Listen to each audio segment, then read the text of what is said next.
Sir, आने वाले दिनों में त्यौहार शुरू हो रहे हैं। आपने मोहल्ला कमेटी करके हर धर्म के लोगों से अपील की, आह्वान किया। क्या कहना चाहेंगे सर आप? आने वाले सप्ताह में कुछ सन उत्सव आने वाले हैं, जैसा कि होली है, धूलिवंदन है, गुड फ्राइडे है, शबे बारात है और साथ ही साथ शिव जयंती भी है। इन सभी जो सन उत्सव है वो बहुत धूमधाम से और सार्वजनिक स्वरूप से मनाए जाने वाले उत्सव है। मगर पिछले एक साल से जो कोरोना बीमारी का एक आतंक फैला हुआ है हमारे देश में, और परिस्थिति काबू में आ ही रही थी कि पिछले कुछ दिनों से वापस से कोरोना के कोविड-19 के केसेस बढ़ना शुरू हो गया है। इसको ध्यान में रखते हुए महाराष्ट्र शासन और स्थानिक प्रशासन तथा पुलिस प्रशासन के कुछ गाइडलाइंस जारी हुए हैं। उसको ध्यान में रखते हुए उस गाइडलाइन का पालन करते हुए ही हमें इस सन और उत्सव को मनाना है।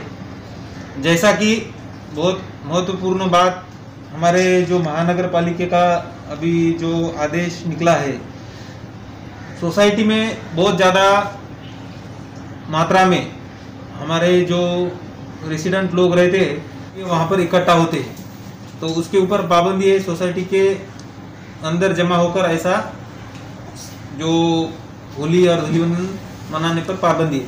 साथ ही साथ हमारे मीरा भाईंदर वसई विरार पुलिस आयुक्तालय के हमारे जो माननीय पुलिस उपायुक्त है विजयकांत सागर सर ने भी एक 144 CRPC 144(1) का एक आदेश जारी किया है, जिसके तहत सार्वजनिक जगहों पर लकड़ी जलाना और उधर इकट्ठा होना, साथ ही साथ जो रास्ते पर पैदल लोग जाते हैं उनके ऊपर फुगे या फिर कलर का पानी फेंकना और अश्लील और गालियाँ देना, गंदी गालियाँ देना, इसके ऊपर पाबंदी लगाई है। क्योंकि यह सभी कारण है जिसके परिणाम स्वरूप कायदा व सुव्यवस्थेचा यानी लॉ एंड ऑर्डर के प्रश्न निर्माण हो जाते हैं। क्योंकि बहुत से बार हमने देखा है कि गुब्बारे फेंकने के बाद झगड़े भी हुए और बहुत से बार गलती से गुब्बारे बुजुर्ग आदमी को लग जाता है या फिर लेडीज लोग को भी लग जाता है, तो उसके परिणाम स्वरूप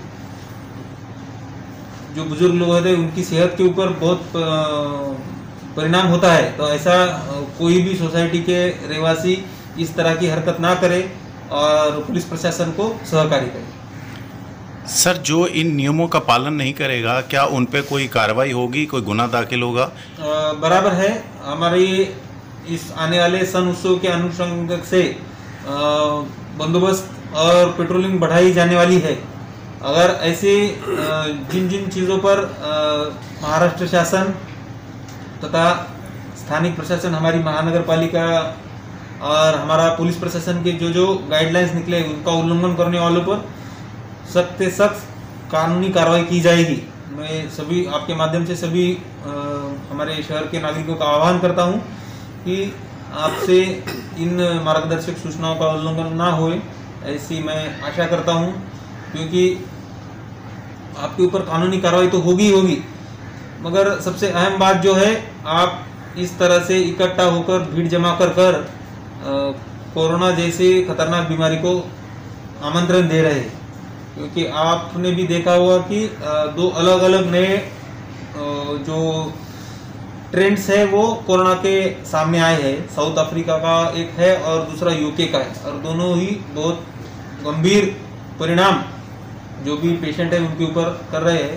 तो इसको ध्यान में रखते हुए और साथ ही साथ आपके आजू बाजू में अगर कोई असिम्प्टोमेटिक पेशेंट है तो आपको मालूम भी नहीं चलेगा कि वो कोरोना फैला रहा है।